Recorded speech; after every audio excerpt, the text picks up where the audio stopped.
Well, hello, boys and girls, and over the next week, we're going to be having our children's meeting at 3 p.m. You're all very, very welcome. Please do share the link on YouTube and on Facebook. But we're going to sing a chorus, and then we're going to have our wee message, and then we're going to have another chorus at the end.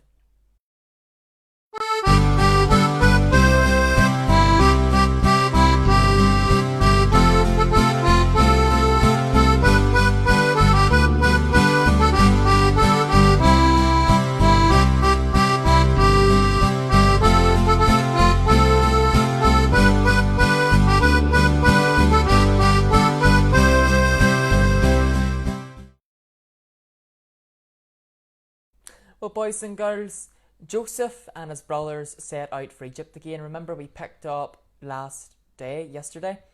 This is where we finished off, that they came to back home to the land of Canaan, and they were heading back for more food. So, boys and girls, Joseph's brothers set back out for Egypt again, this time with their brother Benjamin. They took many gifts for the governor, including double the amount of money to pay him back, which was hidden in the sacks. When Joseph saw Benjamin with his brothers, he let Simeon out of prison and invited everyone to eat with him. Prepare a huge feast, he said to his servants. These men will eat with me tonight, he said. The brothers looked nervously at each other. Why is the governor inviting us for a meal? Why is he inviting us? Perhaps he has put money in so we can steal our donkeys and make us slaves. The men had nothing to fear. The brothers had nothing to fear, boys and girls. So they didn't. Because that night Joseph had a feast for his brothers. Boys and girls, something unusual happened at that feast and at that meal. He seated them at a table from the oldest to the youngest, and served Benjamin 5 times more food than any of the others. And he said, How does he know our ages? They whispered. And why has he given Benjamin more food? When the meal was over, the brothers wanted to go home. Joseph told his servants, Fill their sacks with as much food as they can carry. Hide my silver cup in Benjamin's sack. He wanted to see if they loved Benjamin, or if they would treat their youngest brother the same and the cruel way they did years ago. So, boys and girls, the next morning the brothers left for the land of Canaan again, but they didn't get that far. Joseph sent a servant after them to accuse them of stealing his silver cup. When the servant reached them, he said, The governor's silver cup is missing. Have you taken it? No, we haven't stolen anything, said the brothers.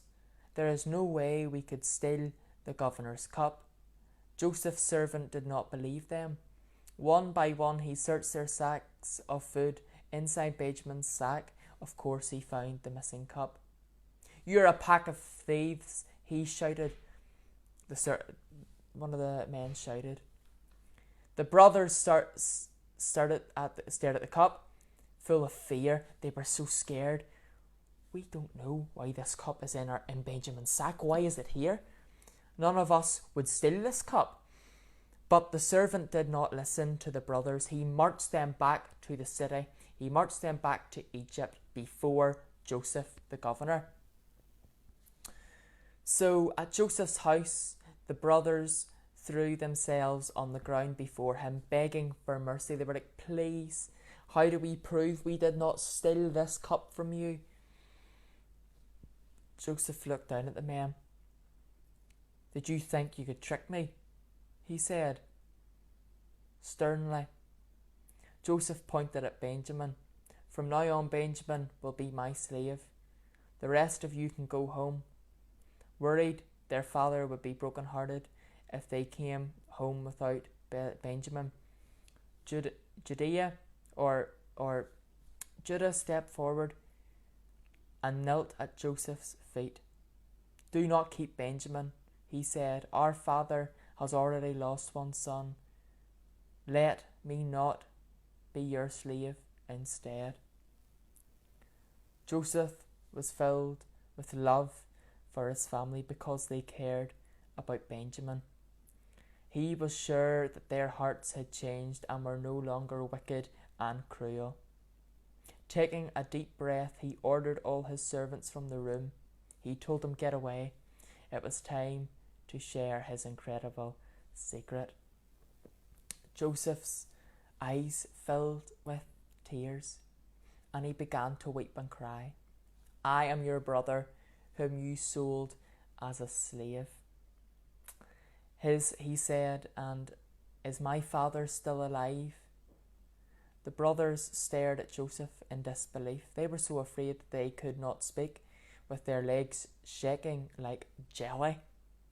Remember, boys and girls, or think about this, see whenever you're in school and you're getting shouted at by a teacher, you start to shake and you start to, what's going to happen here? I remember it happened to me whenever I was a bad boy. I don't know if it happened to you.